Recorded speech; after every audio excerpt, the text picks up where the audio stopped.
She thought I was out of town, but I was sitting quietly in the room watching her betray me in real time.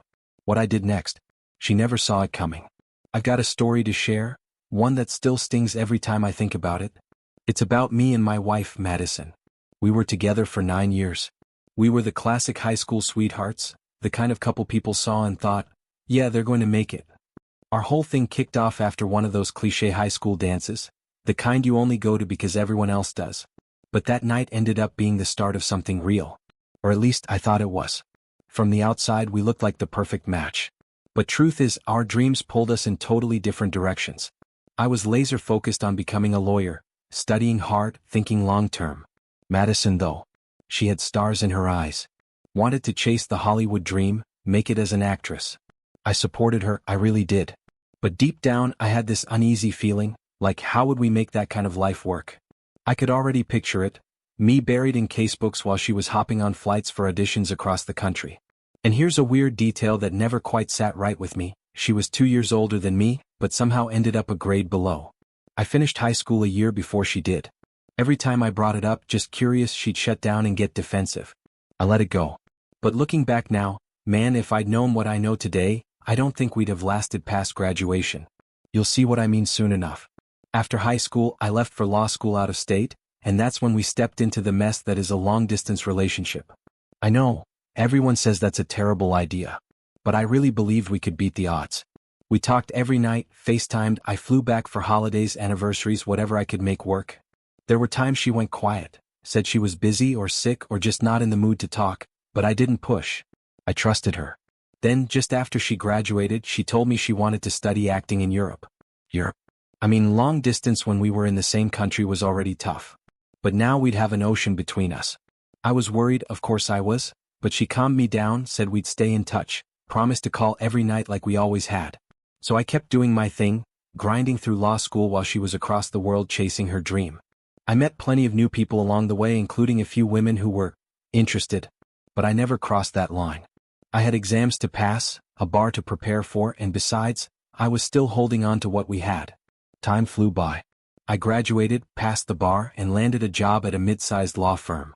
Nothing glamorous, just corporate contract work, but it paid the bills. Madison eventually moved back to the States and started going to auditions all over again. Still chasing that dream. It was tough for her, lots of rejection, but she never stopped trying. And somewhere in the middle of all that, we got married. After years of being together, we finally made it official.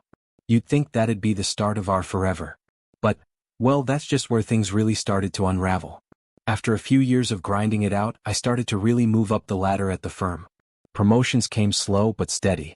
Meanwhile, Madison landed a few small acting gigs here and there, commercials, background roles, a line or two in a local drama. Nothing huge, but she was chasing it with everything she had. Eventually, we decided it was time to upgrade. Traded in our cramped little apartment for a cozy house in the suburbs of Virginia. It wasn't cheap, not even close, but with my solid income and decent credit score, we got approved for a mortgage. It felt like we were building something real. Then everything unraveled. The CEO of the firm, yeah, the guy who always talked about integrity and values, got caught up in a full-blown embezzlement scandal. Within weeks, the firm collapsed, and just like that, I was out of a job. No warning. One day I was drafting contracts, the next I was packing up my desk. We were already sitting on a stack of debt from the move. And without my paycheck, the house payments weren't going to make themselves. The thought of losing our new home, this dream we'd worked so hard for, was terrifying. When I told Madison, we sat on the floor of the living room and just cried. There wasn't much to say. We both knew what we were up against. We started tossing around ideas, selling off some stuff, picking up side gigs, even joked about flipping burgers. But the truth was, none of that would have come close to what we needed. It felt like we were trying to plug a sinking ship with duct tape. Then, just a few days before we were supposed to miss our first mortgage payment, Madison hit me with something unexpected.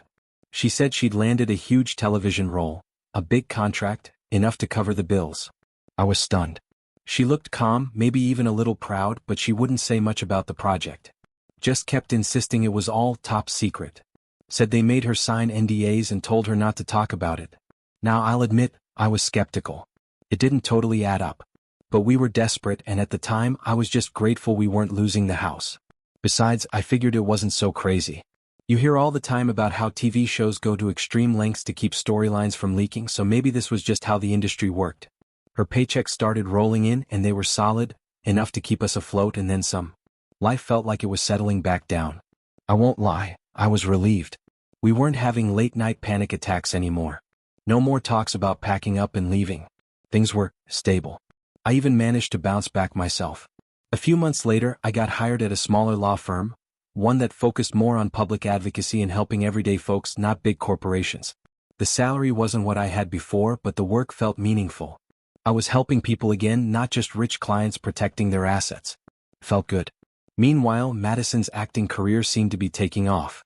Her income kept going up and she always had somewhere to be, something exciting in the works. But she was vague, never offered much detail. And at first I didn't think much of it. I chalked it up to her being professional, maybe private about her career. But over time, it started to eat at me. I mean, this wasn't just a side hustle anymore. Her paycheck was covering the mortgage, keeping us afloat, shaping our entire lifestyle. Was it too much to ask for a little insight into where all that was coming from? What show she was even working on? Who she was spending time with? Still, I told myself not to be that guy. The jealous, insecure husband. I pushed the doubts away and convinced myself everything was fine.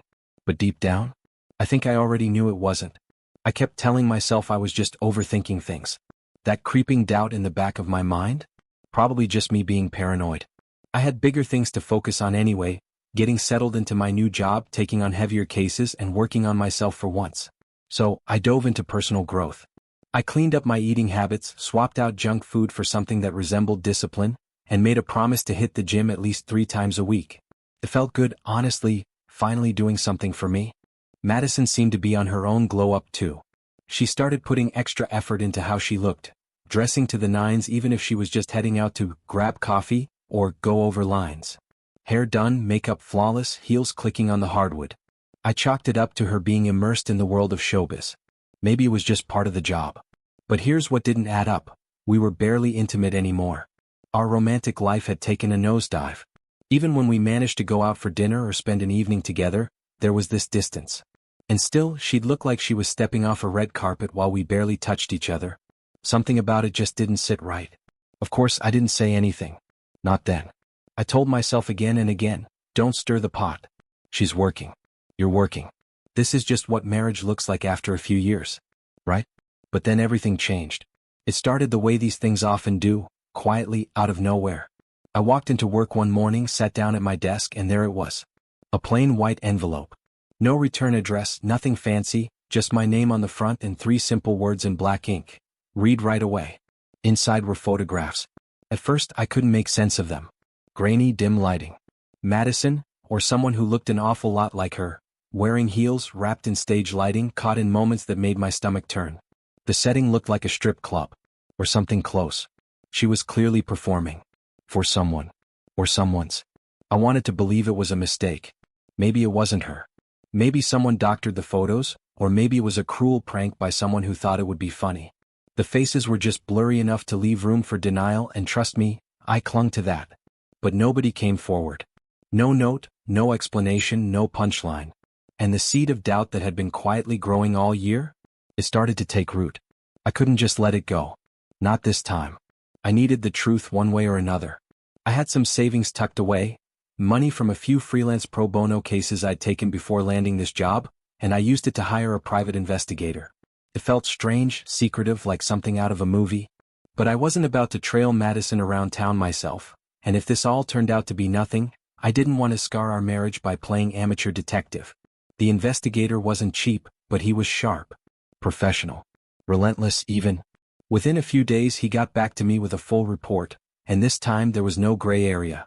The new photos were in high resolution. Crystal clear. There she was, my wife.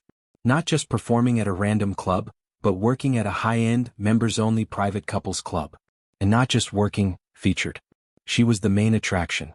I don't even remember how long I stared at the report before I moved. My hands were ice cold.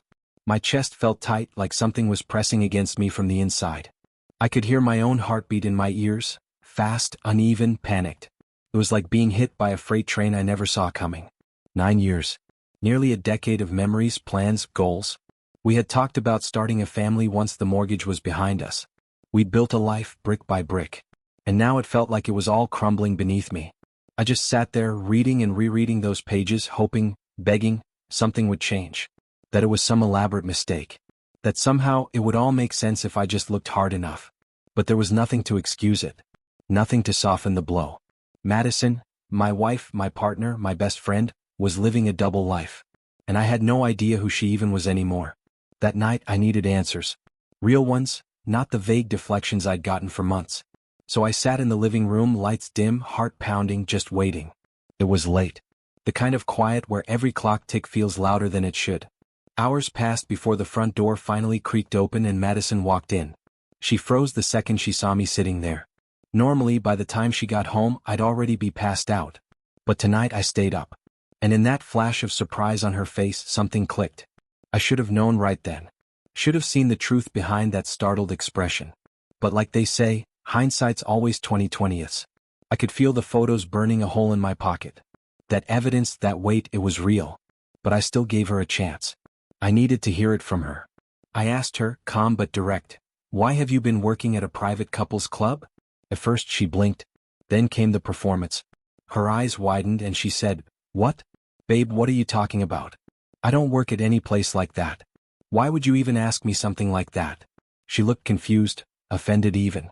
Like I was the one making things up. I could feel the anger bubbling up, but I swallowed it down. I needed the truth, not a shouting match.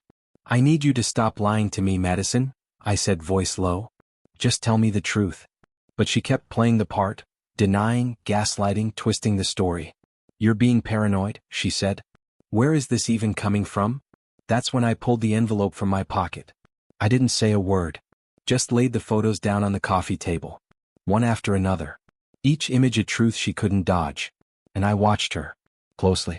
Her face shifted with every picture. Shock, then panic, and finally, something like shame. The color drained from her cheeks. Her hands started to tremble. She didn't even try to deny it anymore. Instead she broke. Tears spilled over as she slumped onto the couch, mumbling through sobs, "It was for us. I only did it to keep the house. We couldn't lose the home, we were drowning and I didn't know what else to do." She kept saying it. Over and over. "I'm ashamed of it. I didn't want you to know. I thought I could fix everything before you ever found out." But I couldn't let that pass. I couldn't pretend that her intentions erased the betrayal. "You don't get to lie to me because you were scared of disappointing me," I told her, steady now, voice cold. "You don't get to decide what I can or can't handle. You made that choice for both of us. You broke something I don't know if I can fix." She begged for understanding, tried to patch things up with apologies and promises that came too late. It was like trying to cover a gunshot wound with a paper towel. And then I asked her the question that had been clawing at my mind. "What about now, Madison? I've been working again for months. We're okay financially. You could have stopped. So why didn't you?" She didn't have an answer. No words. Just silence. And that silence said everything I needed to hear. I didn't need to hear anything else. The truth had already landed, and it hit like a punch straight to the gut. Suddenly, all the little details I'd ignored began to snap together like puzzle pieces I didn't want to see. The designer coats lined up in the hallway closet, the expensive decor we never discussed buying, the closet full of high-end fashion I knew we didn't budget for. I'd been blind. Willfully blind, maybe. Madison wasn't just a struggling actress anymore. She had become something entirely different. A carefully curated image of desire, paid handsomely for it. And yet, one question lingered. I needed to ask it. "Did you enjoy it?" I asked quietly. "The money? The attention? All of it?" She didn't answer. That silence, it was deafening. Heavy. Like a void had opened between us and I was falling in without a rope. That silence told me more than words ever could. Eventually she spoke, but it wasn't what I expected. "What do you want me to do?" she asked. "Do you want me to quit?" And there it was, my moment. The crossroads. I could have said yes or no or nothing at all. I could have walked away, could have told her to pack her things and leave. And maybe I should have. Maybe that would have been the strong thing, the right thing. But I didn't. The tears welled up before I could stop them. I was trying to hold it together, but everything inside me was unraveling. We stood there just staring at each other. Like two strangers frozen in the ruins of a life we used to believe in. I didn't know if I was mourning my marriage, or just who I thought she was. Then she begged. She broke the silence with sobs and promises, pleading for one more chance. She vowed to walk away from it all. Said she'd quit the next day. That she'd start over. That she still loved me. And I wanted so badly to believe her. I wish I could say I stood firm. That I ended it right there. That I respected myself enough to walk away. But I didn't. I said yes. Maybe it was weakness. Maybe it was love. Maybe I was just scared. Our lives were so entangled, I didn't even know where she ended and I began. So I agreed. Gave her a second chance. The next morning, despite her asking me not to, I went with her. And I watched with my own eyes as she walked into that upscale, velvet-draped building and gave her notice. She quit on the spot. And I believed her. I needed to believe her. Ironically, that job, the one that nearly tore us apart, had also saved our home. The bitter truth of that fact was hard to swallow. I'd always seen myself as the provider, the steady one. And yet, in the mess of it all, she'd carried us, through means I never would have chosen, but still, she did. With that chapter closed, we had more time together again. Cooked dinner. Took walks. Tried to talk like we used to. For a brief moment, things almost felt normal. Almost. Another week passed. She started applying to more traditional jobs. Office gigs, assistant work, anything that would help us move forward. Around the same time, my firm handed me a new assignment. A major case. $1 million lawsuit in Indiana. It was a huge opportunity, but it also meant one thing. I'd be away for weeks. The thought of long distance again after everything that had happened made my stomach twist. But I said yes. Told myself it would be different this time. Told myself we were stronger now. But deep down, I knew better. It was like life was holding a mirror up to me, showing me my weakness. My fear. And that no matter how many times I told myself I was healing, the cracks were still there. The new job started off promising. I was defending teenagers, kids teetering on the edge of real trouble. It was the kind of work I used to dream of doing. Purposeful. Grounded. I poured myself into it, hoping it would help me rebuild. Still, I made sure to call Madison every night. I didn't want to drift again. I couldn't let distance become silence. But after a few weeks, something started to change. The calls felt different. Shorter. Less warmth. Her voice would flatten. She'd laugh, but it didn't reach her eyes, not even over video. Sometimes she wouldn't answer right away. Said she was busy. Said she'd call me back, but didn't. And suddenly I felt like I was back in that old place again, holding my breath before every call. Wondering if I was about to lose her all over again. The days dragged, and Tuesday, the day I'd fly home for our long overdue weekend together, felt like it would never come. But it did. And nothing could have prepared me for what I was about to find. I wrapped up work by 5 p.m. sharp and made my way straight to the restaurant. The drive felt longer than usual, not because of traffic but because of what I knew was coming. My thoughts were racing the whole way. I showed up early, maybe 15 minutes ahead of schedule, and took a quiet seat near the back. Ordered the first thing I laid eyes on, some grilled chicken dish I knew I wouldn't touch. Truth be told, food was the last thing on my mind. Every muscle in my body was on edge, my focus locked on the person I was about to meet. Someone who, I suspected, held the final missing pieces of the story I'd been forced to live through. Right around 6 p.m. she walked in. An elegant woman. Composed. There was something about her, maybe the way she scanned the room, that made me know she was the one. The woman who'd left the envelope in my desk. The one who knew about Madison. The one who had watched my marriage unravel from the sidelines. My heart felt like it was trying to escape my chest. She sat down across from me and gave a small, polite smile. I nodded, quietly urging her to begin. I needed the truth. No more shadows, no more half-stories. She took a breath like she'd been holding something in for too long. My name's Nancy, she began. Jessica and I, we were co-workers. Same shift schedule, same breaks. I'd been working there for about 3 years before she showed up. Helped her get the hang of things. She was guarded. I had no idea she was married. She never mentioned you. Not once. That stung more than I expected.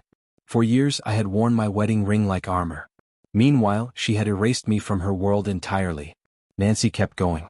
She always avoided questions about whether the job was what she really wanted. Said vague things like, it's temporary, or, it pays well. She seemed detached. Until one night.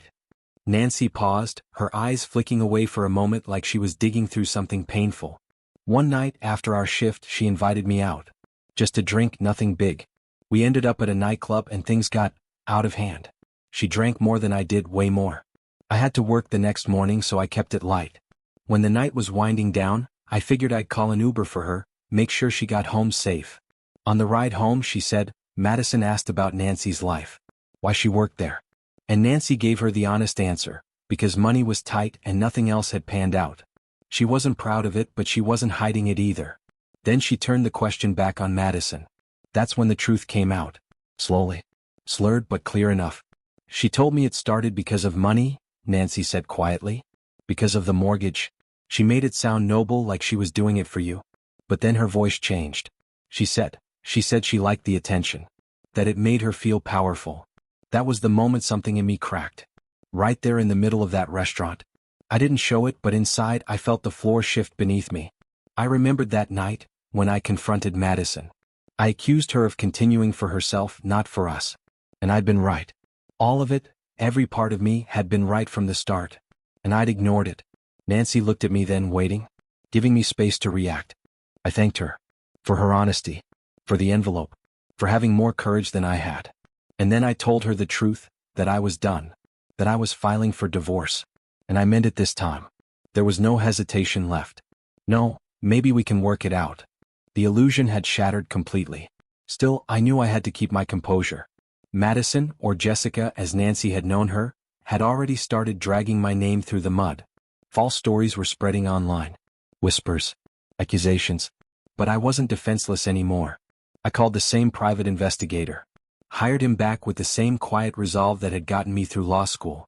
Except this time I wasn't trying to discover the truth, I was building a case. She had thrown the first punch. She'd taken this fight public. And now, I was going to finish it. I spent weeks pulling everything together, photos, reports, records, every piece of evidence the private investigator had collected. I wasn't just building a case. I was preparing for the final reckoning. No more secrets, no more spin, just the truth. And then, a month later, it was time. The divorce hearing. I picked up Nancy that morning and we drove in silence to the courthouse in Virginia. There was a calm between us, but underneath it I could feel the storm brewing. This was the day it all came out. I had asked her to sit quietly in the gallery, away from view. I wanted Madison to be blindsided.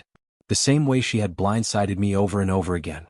If she thought she could show up and paint me as the villain, again she was in for a surprise.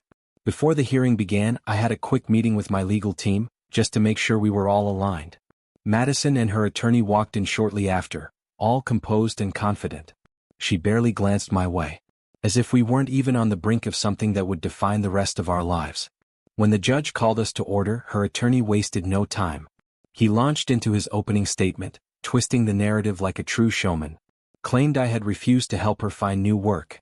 That I'd shut her out financially when I got a better paying job. Said I planned to leave her without alimony, forcing her into poverty. But then he dropped something I never saw coming. He alleged in open court that I had a daughter. That Madison had a child, a daughter who required support, and that I had failed to provide for her. He asked the judge to mandate that I pay spousal support and child support. I sat there stunned. It felt like the air had been punched out of my lungs. A daughter? What daughter? I didn't even have time to process it. There was no space for shock. The hearing was already in motion, and I couldn't afford to let emotions derail me. I had to keep my head in the game. Then it was our turn.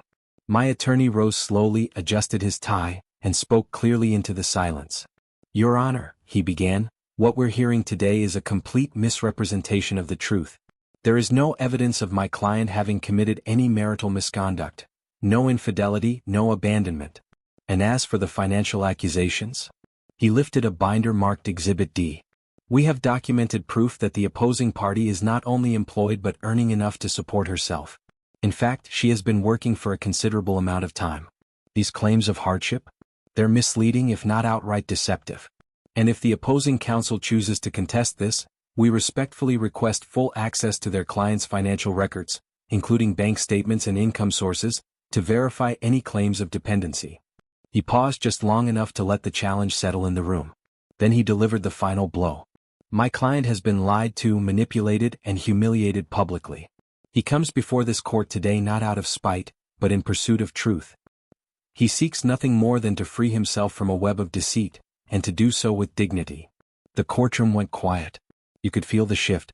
Her attorney looked stunned, like he'd just been handed a puzzle where the pieces no longer fit. Even her family, sitting 2 rows behind her, exchanged confused glances. They hadn't seen this version of the story. Not the one I brought with me. And then, It was time for Nancy to speak. As the courtroom drama reached its peak, I couldn't help but feel a rare, quiet triumph wash over me. It wasn't gloating, it was justice. It was the moment when the truth finally stood taller than all the lies. For months I'd taken hit after hit. Silent bruises. Betrayal behind closed doors. And yeah, I'd let her back in once. I'd believed her when she cried. I'd let weakness masquerade as hope. That was on me. But not anymore. Now I had no shame, no regret, because I'd chosen to fight back. Then came the final blow, the ace in our hand. My attorney called our final witness, Nancy. The moment Madison saw her, I noticed the change. Her spine stiffened. That composure she'd worn like armor started to crack. Nancy stood calmly, her voice steady. She explained how she and Madison had worked together, how she trusted her, how the truth had finally come to light. She clarified that the photos I received had nothing to do with my misconduct, and that she had no personal stake, only a need to bring clarity to the chaos Madison had created. But then Nancy pulled out the recording. The one she'd made the night Madison confessed everything to her in the Uber. The moment her voice filled the courtroom speakers, Madison's face went pale. You could see her realizing she'd miscalculated, assuming maybe that she could spin her way out again. But not this time. The judge leaned forward, listening carefully. Every word from that audio matched what I'd claimed all along. Madison's own voice confirming the truth, that she had kept her double life a secret, that she'd chosen to continue even when she didn't have to. The room fell silent when the playback stopped. Even her own attorney avoided eye contact with her. Then the judge looked up and said, simply and clearly, "In regard to alimony, I find no valid basis for the plaintiff's request. The petition for divorce is granted." That was it. Just like that, it was over. I stepped out of that courtroom a free man, shoulders lighter than they'd been in years. I walked down those courthouse steps with the kind of grin you don't plan, the kind that comes when the world finally shifts in your favor. It felt like snatching the last candy from the shelf as a kid, and knowing you earned it. I never saw Madison again after that day. Not once. And that, in its own way, was a gift. But life has a funny way of offering closure in strange places. That evening, I returned home to pack up a few remaining things. The sun had dipped below the horizon, and the house sat in shadows. I pulled in through the garage, stepped quietly through the door, and noticed something strange. The hallway lights were off, but there was a soft glow coming from under what used to be her bedroom door. I hesitated. Something told me not to look, to just grab what I needed and leave. But curiosity, that old instinct, got the better of me. I walked toward the door slowly. The closer I got, the clearer it became, low whispers, laughter, and then unmistakable sounds that confirmed what I already suspected. I leaned in slightly, just enough to peek through the narrow crack of the door. And there she was. Madison. With someone else. Intimate. Familiar.